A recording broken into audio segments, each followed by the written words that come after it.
Today marks 30 years since the release of American hostages in Iran. They were seized in November 1979. The country had exploded in revolution. A mob of Iranian students occupied the American embassy in Tehran. 52 people, from diplomats, Marine Guards to secretaries, were held hostage for 444 dark days as the United States looked on desperate and helpless. But there were 6 Americans who escaped that day. Canada's ambassador to Iran, Ken Taylor, along with his wife and embassy staff, hid the 6 in their homes for 3 months. They used forged Canadian passports to smuggle those 6 Americans out of Iran. This is how Walter Cronkite brought news of the daring rescue to America. This is the CBS Evening News with Walter Cronkite. Good evening. A new and daring element was disclosed today in the Iran crisis, which has held world attention for 87 days now. 4 American diplomats and wives of 2 of them were spirited out of Iran over the weekend by Canadian embassy officials. They'd given the Americans secret refuge since militants took over the U.S. Embassy last November. When the U.S. Embassy was overrun last November 4th, these 6 Americans just happened not to be in the compound. And when, a few days later, it looked as if the embassy was in for a long siege, they sought refuge in the Canadian embassy. The Canadian ambassador, Kenneth Taylor, offered them the hospitality of the embassy despite the obvious risks. Taylor, proud of his embassy's security, was under no illusion, though. He knew that if the militants at the U.S. Embassy had learned about his hospitality, they might have stormed his embassy, too.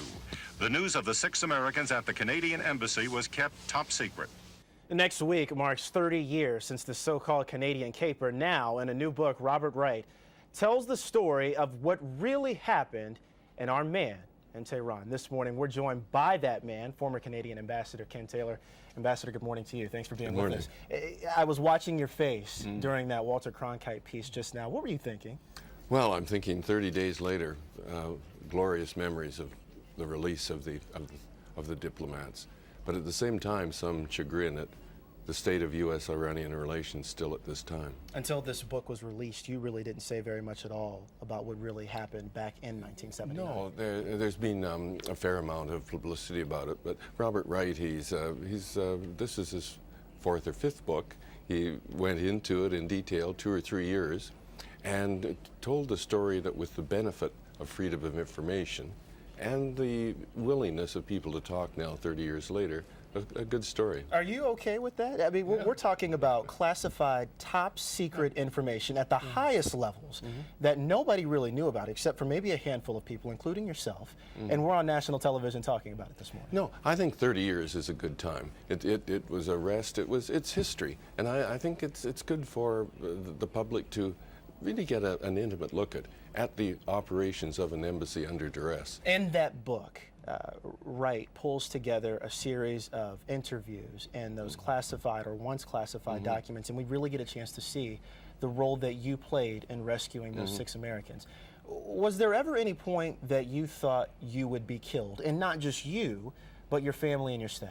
No, I thought that the revolution was moving ahead rapidly in the unpredictable times, and this was one event within the whole situation of unpredictability in Tehran. And so I thought that if we did everything carefully with prudence and some luck, we may find ourselves out safely. Was there ever a point where you were scared? Ever a point you were worried that someone, especially with the media, that this information would be leaked, someone would find out, and you would be at risk? Well, quite candidly, at about 2 months into it, Gerard Peltier from the La Presse did have the outlines of the story.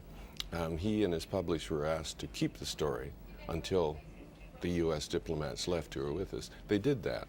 I thought that was a very responsible act by the press. And one of those folks actually happens to be one of our correspondents, David Martin, who also got a lead on the story as well and kept it a secret. Yes, although La Presse and others, very much so, as you say, Terrell.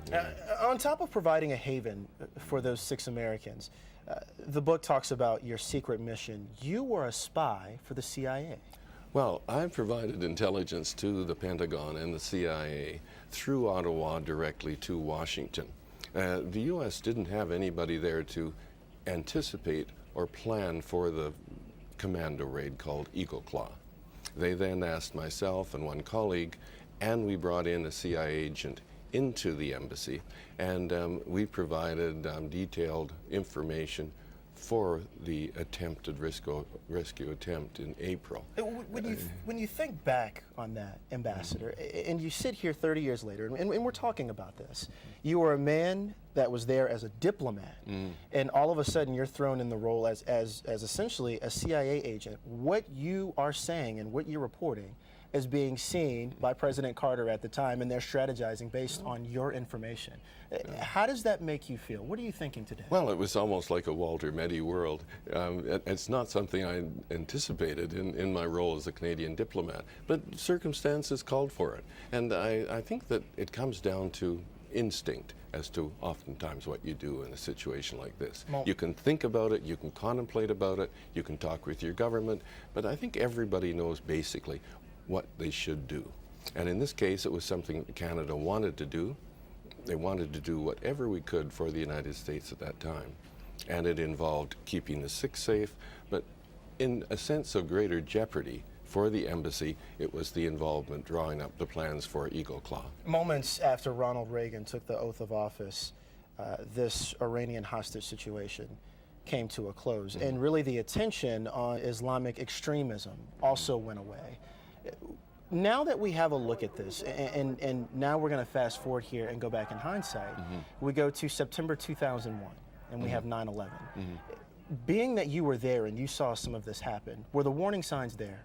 I think very much so. The Iranian Revolution and Khomeini's emergence really underlined the vulnerability of the West, if I can use the word the West.